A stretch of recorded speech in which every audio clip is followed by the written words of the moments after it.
The main this is thing, trauma. number one, my heart go out to all of you, because if I don't even imagine. Especially some families that have more than one child on the spectrum, or more than one child with different abilities and different needs, and Lord, oh my God, different classes, different teachers, different everything. Right. The best, number one thing, first of all, cut yourself some slack. Don't be hard on yourself. Give in to certain things, because we're all going through it. And as long as they're safe, they're fed, they're loved, they will be okay. Right. The rest of it, we'll deal with it later. So cut yourself some slack. You know, I know that mommy guilt, auntie guilt, daddy guilt could be very strong during that time, because you feel like, you know, maybe they're regressing, maybe they're spending more time on tablets than you normally would let them be, allowing them to do activities that you normally would block, and you're just kind of like, just do it so that you can breathe. You know, mental health is a thing that you need to watch out for. And as parents, for them to be fed and safe and healthy, you need to be fed and safe and healthy, and your mind needs to be clear. So take care of yours. It's almost like put the oxygen mask on yourself first so that you can help everybody else. Don't forget about you. Right. That's number one. Number two, schedule. Schedules are going to be your lifesaver. Visual schedules will be lifesavers. So yes, having a routine is going to help, but having a visual and using that visual to where they can scratch off or watch you scratch off or watch you eliminate that, erase it from the day to day, and they can see what's left in their day in the order in which they're going to see it.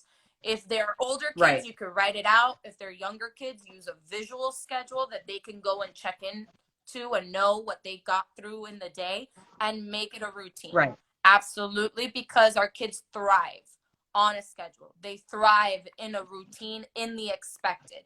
The minute something is unexpected, the anxiety goes through the roof. You start seeing the behaviors all over the place.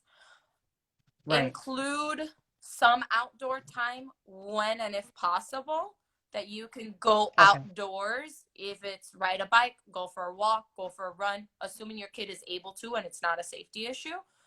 Do that as much as you can, because they're going to need that physical outlet.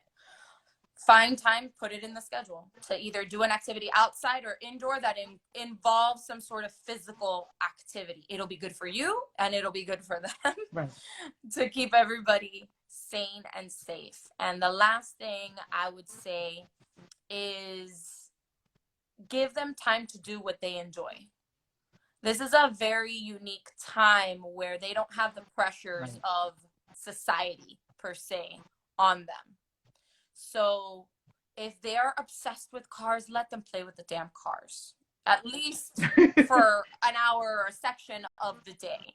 If they're obsessed with Barney videos on YouTube, let them watch the Barney on YouTube. Like, give them a chance to almost like fuel themselves during this time, because if we're overwhelmed and we are, you know, consumed with the news and it's on in the background and they see us tense and they see us overwhelmed and stressed out and they're constantly with us, like you said, they're not used to being with us all the time.